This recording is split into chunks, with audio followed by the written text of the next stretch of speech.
It's time again for another podcast. We call it NTDP Today. My guest is Frank Nazar, part of the NTDP U18, part of the 2004 group. And Frank, it's great to be talking to you. Thanks for your time. Yeah, thanks, Krupp. It's great to be here. You know, and we're trying to work this interview in, and you're in the middle of your busy day. Could you just take us first through one of your busy days during the week when you're not playing and you're trying to work in school and practice and games and all of that at the same time? What time do you get up in the morning?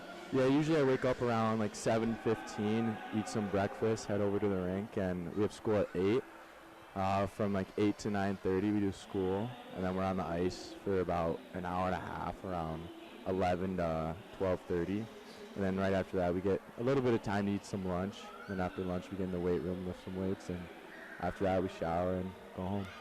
So what you're saying, you're not just playing video games all day and then coming to the rink and practicing. It's a busy day for a lot of reasons, not only short term but long term. Is that correct? Yeah, correct.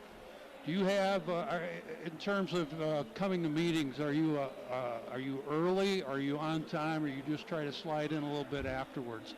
How does that work for Frank Nazar? I try to be early, like 5-10 minutes. Really, it's nice to get in there and just be settled, so then you're not coming in late, because you never know when the coach is going to be like 5 minutes early is actually 5 minutes late. So try to be there a little early. So you try to be in there a little bit earlier than maybe 7:30. You're in there about 7:20, 7:25.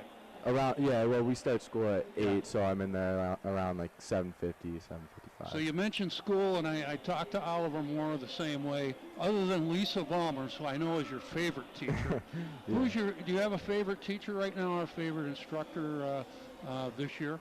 Well, Jimmy Mullen's been our substitute teacher a few times here in the classroom, and he's done a good job letting the boys get the schoolwork in, but also talking a little bit about sports and what's going on in the NFL and the NHL. So he's been fun to have. So Jim Mullen watches these broadcasts and listens to the podcast. I know he'll like that. Yeah, he'll like the shout out.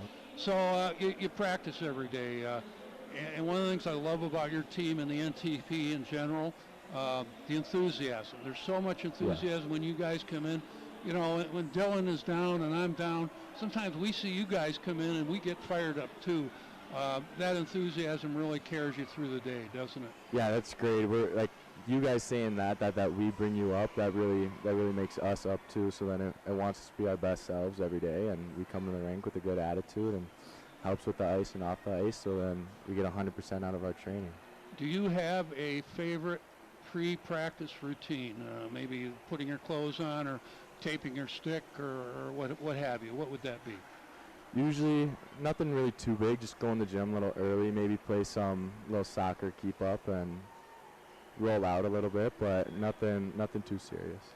One of the things I love, and we see this often here at the Mitchell Kiefer rink, the reduced ice games.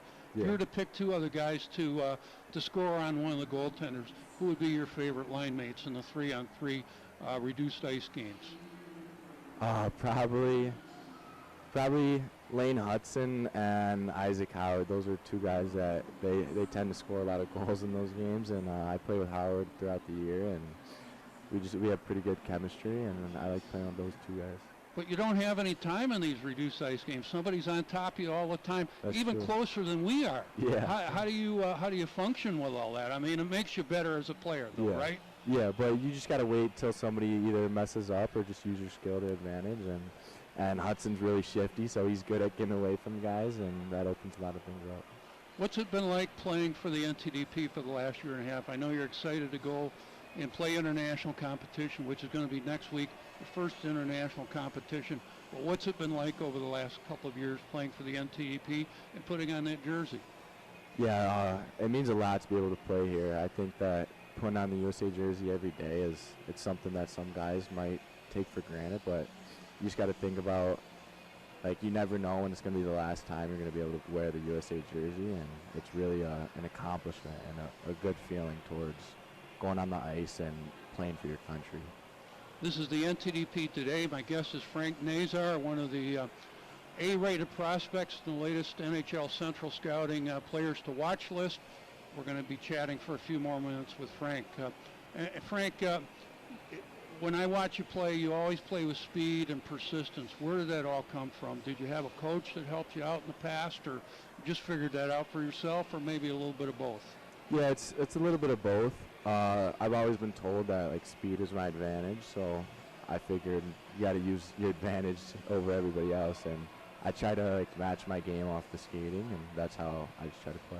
Where did you learn to skate and learn to skate so fast? Because that's one of the trademarks of your game, and I'm not just saying that, and I see you all the time, but the NHL evaluators are saying it, the bloggers are saying it.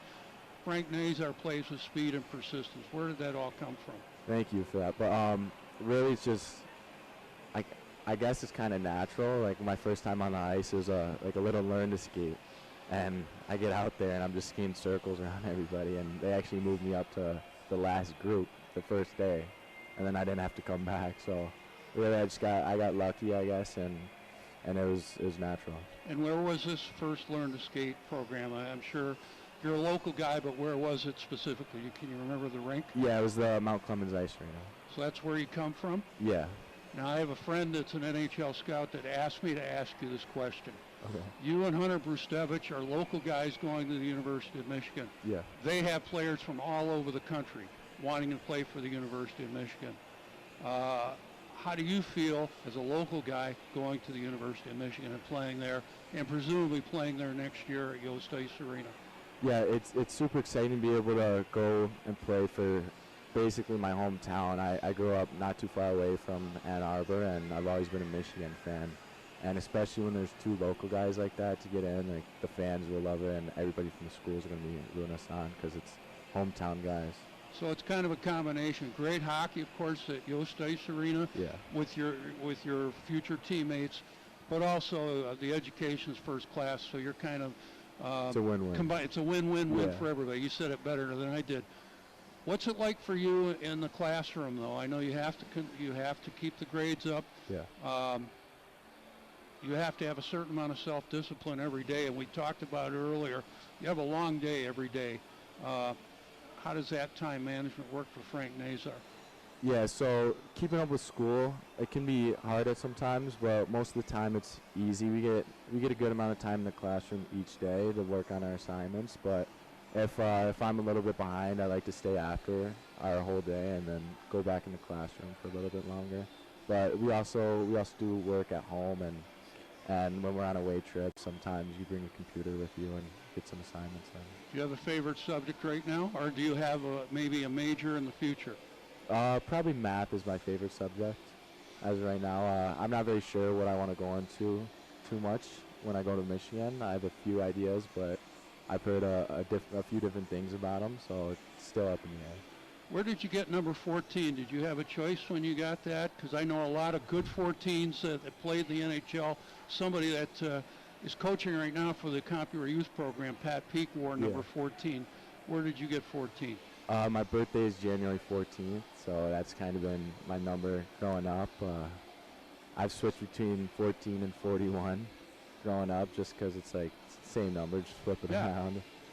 But just for my birthday. So when you're driving into the rink on a game day, and we all have our game day routines, I know what I listen to, and it's probably nowhere near your genre, but what does Frank Nazar listen to driving into the rink? What's in your iPod, or what do you put in the CD player? Yeah, usually I just plug in my phone and play some rap music. Every now and then I'll get into some like electronic music and some classic music, but mainly just rap. Now, I have no idea about rap. I do not listen to rap at all. My son's a professional musician. He does stuff that I've never heard of, but he's not a rapper, by the way. Who's your favorite rapper, and maybe I'll listen to it on the way home tonight. There's two guys I like. Eminem's like one of my favorites all the time. Local guy? Yeah, and then there's also like a local guy who's kind of like on the come up. His name's Cash Kid, but he's more of he's harder rap, I guess. Okay. So if you were to go in the country, and I know a lot of the boys that are listening to country these days, who's your favorite country artist besides Carrie Underwood? Everybody loves Carrie Underwood, right? But if you were to pick somebody. I'm actually not a huge country fan. Okay, nothing wrong with that. I'm a jazz guy. Okay. The only country music I like, or country songs, is like Whiskey Glasses and like Boys Around Here. That's like the only two I've ever listened to. Now, I know your family loves watching you play. I know Yeah. your grandfather is going to love this interview. What about the family aspect with Frank Nazar? How does that support help you? No, it's super nice after games and during games just to see them up there cheering for me. And the best part about it is like they're 100% into it as I am, and whenever they see me working hard, it makes them want to be better, and it makes me want to be better because they're loving it. And I'm just super lucky to be able to have all of them come to our games. And like my grandfather, like he loves it, especially being I'm the third, so he likes that. It's kind of like in the family, the name, and just hear that it really brings them a smile. Well, that's great. Now, Adam Nightingale's your head coach. You've been with him for 2 years. Previously, he was with the Detroit Red Wings. How has Coach Nightingale helped you?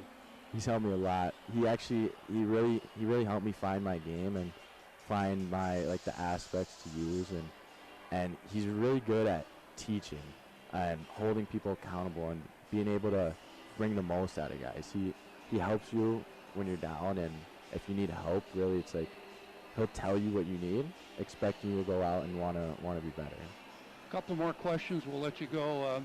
You're up for the NHL draft, currently an A-rated prospect by Central Scouting. How is the draft affecting you? And I'm sure as we go along and it gets closer, you're going to get more interviews and all of the off-ice stuff. But how's it affecting you so far? Yeah, it's a good question. Honestly, right now, I'm not really thinking about it too much. It's just more about how our team's doing and about these international tournaments. I think those come first, and whatever happens with the draft happens. And I just know like it's gonna work out at the end, and I'm gonna find a way for whatever happens. So I'm not thinking about it too much. It's a great segue because last week you played Chicago Steel in the USHL. At the time we're recording this. You're playing Adrian College tomorrow, a very good Division III team. Next week, you're on the plane, you're playing international. How do you deal with that mentally? You go from one schedule to another schedule to another schedule. Detroit Red Wings play all NHL teams. NTDP plays everybody. How do you deal with that? Really, it's kind of just getting us ready for the next level. So I try to just get some sleep and stay hydrated. I think those are the two like main important things that when you're switching, especially when you're flying, you got to stay hydrated and get some good sleep and adjust to time zones. And just whenever you get a chance to rest, I try to rest, and that's the main thing. One last thing, we'll let you go. If we have a lot of fans that are just discovering the National Team Development Program. Okay. If you were to meet somebody like our guests out here, what would you say to them to get them to come to the games and really figure out what you guys are all about? What would you say to them? Well, the first thing I would ask is if they're hockey fans, obviously, and if they are, then they would know that we're basically the next coming up prospects, and these games are basically like you're going to an NHL game. And they're really fun to watch, and the talent's really high. And then the second thing I'd say is if they ask if they have any kids, because we love the community and we love to help with them. And if they have kids and they bring them to the game, they're gonna have fun and they're gonna love to come to these games and meet new people and friends and watch us play. Last question: what do you love about the game? I mean, you're fast, you're tenacious, you'll score goals. I love to use the nickname Nazar with a laser, although a lot of goals aren't like that. But what do you love about the game? Honestly, everything, like the hard work. I think that just makes me feel better. It's kind of something that I could go on the ice and just forget about like everything that's going on and just be myself and have some fun. Really, like I wouldn't be playing if I wasn't having fun every day. And then obviously like the points and the goals, like that just brings it more fun and more joy. But really, it's just being able to go out there and not worry about what's going on, like outside in the real world. My guest has been Frank Nazar III. You wouldn't know this kid's 17 years old, very mature in his approach. Frank, I want to thank you for your time. Thank Keep you. up the great work. Love watching you play. Thanks, Krupp.